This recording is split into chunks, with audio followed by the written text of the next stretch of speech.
Two IB পেট blogs. একটা ছোট্ট update share করব তোমাদের সাথে, তাই জন্য ভিডিওটা বানিয়েছি। আগের ভিডিওতে আমি বলেছিলাম আমার ফিঞ্চ পাখিগুলো ডিম দিয়েছে, আর সেই ডিম ফুটলে তোমাদের জানাবো।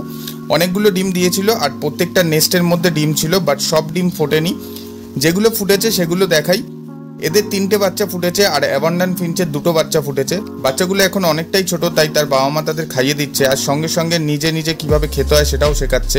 ফিঞ্চের বাচ্চাগুলোর মধ্যে 2টো হোয়াইট হয়েছে আর বাকি 3খানা ব্রাউন কালারের হয়েছে।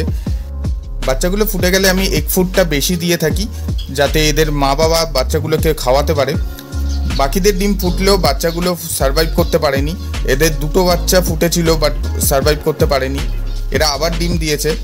আর কিছুদিন পরে এই বাচ্চাগুলোকে আমি বড় খাঁচায় শিফট করে দেবো, এই খাঁচাটার মধ্যে আমি শিফট করব। এদের জন্য খাঁচাটা আমি অলরেডি রেডি করে রেখেছি, আর খাঁচার মাঝে আমি একটা সেট আপ করে রেখেছি যাতে ওরা বসে রেস্ট করতে পারে। আর কিছুদিন ওদের মা বাবার কাছে রাখতে হবে, যতক্ষণ ওরা নিজেরা খাবার খেতে শিখতে পারে। এদের বাচ্চাগুলো সারভাইভ করতো, বাট কিছু একটা কারণে সারভাইভ করতে পারেনি। এরা অলরেডি আবার ডিম দিয়েছে, আর সেই ডিমগুলো অলরেডি ফুটেছে। আমি তোমাদের একটু দেখাই যদি ভালো করে, তাহলে তোমরা দেখতে পাবে এই কটা বাচ্চা ফুটেছে। দেখো, এখানে 2টো বাচ্চা ফুটেছে আর ওদের হয়তো 3টে বাচ্চা ফুটেছে। হোপফুলি এবার এদের বাচ্চাগুলো সারভাইভ করে যাবে।